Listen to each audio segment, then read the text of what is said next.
ನಗುತ್ತಾ ನಗುತ್ತಾ ಬಾಳು ನೀನು 100 ವರ್ಷ ಎಂದು ಹೀಗೆ ಇರಲಿ ಇರಲಿ ಹರುಷ ಹರುಷ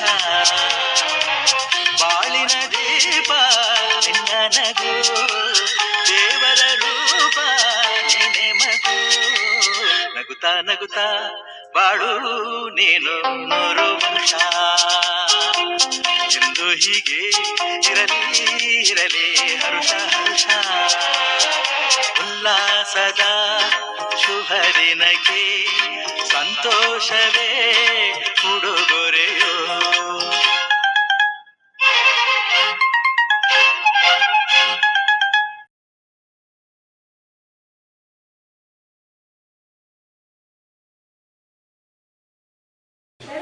ಶ್ರೀನಿವಾಸ ಹುಟ್ಟುಹಬ್ಬ ತುಂಬ ಒಳ್ಳೆಯದು.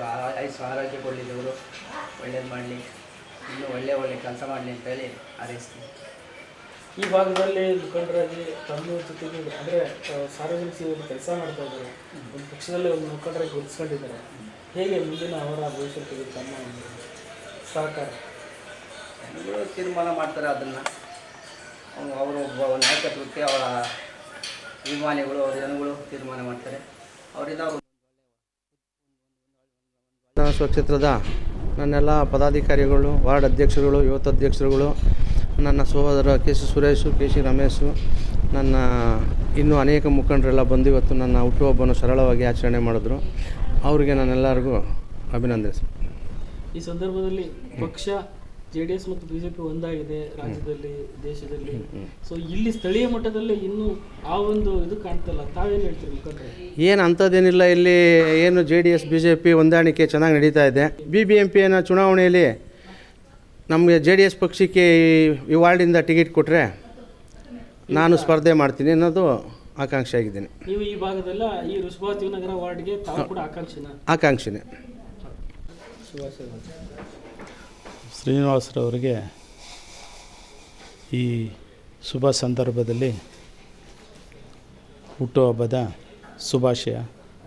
ಈ ಭಾಗದ ಅಧ್ಯಕ್ಷರಾಗಿ ಒಳ್ಳೆಯ ಹೆಸರನ್ನು ಗಳಿಸುತ್ತಿರುವ ಶ್ರೀನಿವಾಸರವರಿಗೆ ಭಗವಂತ ಆಯುರಾರೋಗ್ಯ, ಐಶ್ವರ್ಯ, ಸುಖ, ಶಾಂತಿ, ನೆಮ್ಮದಿ, ಅದರಲ್ಲೂ ತಾಯಿ ಚೌಡೇಶ್ವರಿ, ಚಾಮುಂಡೇಶ್ವರಿ ಹಾಗೂ ನಗರ ದೇವತೆ ಅಣ್ಣಮ್ಮ ದೇವಿ ಹಾಗೂ ಮನೆ ದೇವರುಗಳು ಒಳ್ಳೆಯದು ಮಾಡಲಿ ಅಂತ ಕೇಳ್ಕೊಂಡು, ಬೇಗ ನಮ್ಮ ಇನ್ನೂ ಹೆಚ್ಚಿನ ರೀತಿಯಲ್ಲಿ ಮುಂದುವರಿಲಿ ಅಂತ ಕೇಳಿಕೊಂಡು ಅವರಿಗೆ ನಾನು ಶುಭವನ್ನು ಕೋರ್ತಾ ಇದ್ದೀನಿ. ಒಳ್ಳೆಯದಾಗಲಿ. JDS ಪಕ್ಷದಲ್ಲಿ ಮುಖಂಡರಾಗಿ ಈಗಾಗಲೇ ಸೇವೆ ಸಲ್ಲಿಸ್ತಾ ಇದ್ದಾರೆ, ಜನಸೇವೆ, ಜನಾರ್ದನ ಸೇವೆ ಅಂತ. ಮುಂದಿನ ದಿನಗಳಲ್ಲಿ ತಾವು ಹಿರಿಯ ಮುಖಂಡರಾಗಿ ಅವ್ರನ್ನ ಯಾವ ರೀತಿ ಬಳಸ್ಕೊಳ್ತಾರೆ? ಪಕ್ಷ ಆಗಿರ್ಬೋದು. ಏನು ನಿಮಗೆ ಗೊತ್ತಿದ್ದಂಗೆ ಈಗ ಇನ್ನು ಕಾರ್ಪೊರೇಷನ್ ಚುನಾವಣೆ ಬರ್ತದೆ. ಹೆಚ್ಚಿನ ರೀತಿಯಲ್ಲಿ ಓಡಾಡಿ ಇನ್ನು ಯಾವುದು ಕ್ಯಾಟಗಿರಿ ಇದು ಮಾಡ್ತಾರೆ. ಈಗ JDS ಪ್ಲಸ್ BJP ಎರಡೂ ಒಂದಾಗಿರೋದ್ರಿಂದ ಏನು ನಮ್ಮ 9 ಕ್ಷೇತ್ರ ಅಂತ ನಾವು ಏನು ತಿಳ್ಕೊಂಡಿದ್ದೀವಿ, ಆದರೆ 7 ಕ್ಷೇತ್ರ ಇರೋದು ಏನು 8 ಅಂತವ್ರೆ, 9 ಅಂತವ್ರೆ. 8 ಆದ್ರೂ ಈಗ ಹಿಂದೆ ಇರೋ ಘಟಾನುಘಟಿಗಳು ಏನು ಮಾಡ್ತಾರೆ ಅಂತ ಗೊತ್ತಿಲ್ಲ. ಆದರೆ ಯಾವುದೇ ಒಂದು ಕ್ಯಾಟಗಿರಿ ಬಂದರೂ ನಾವು ಓಡಾಡಲೇಬೇಕು, ಮಾಡಲೇಬೇಕು. ಹಾಗಾಗಿ ಆಕಸ್ಮಿಕವಾಗಿ ಒಳ್ಳೆಯ ಏನಾದರೂ ಒಂದು ಚಾನ್ಸ್ ಏನಾದರೂ ಸಿಕ್ಕಿದ್ರೆ ಚುನಾವಣೆಗೆ ನಿಂತು ಒಳ್ಳೆಯದಾಗಲಿ, ಭಗವಂತ ಆಶೀರ್ವದಿಸಲಿ ಅಂತ ಕೇಳಿಕೊಂಡು ನಾನು ಸ್ವಲ್ಪ ಇನ್ನೂ ಹೆಚ್ಚಿನ ರೀತಿಯಲ್ಲಿ ಓಡಾಡಲಿ, ಬಡವರುಗಳಿಗೆ ಅನುಕೂಲ ಮಾಡಲಿ ಅಂತ ಕೇಳ್ಕೊತೀನಪ್ಪ.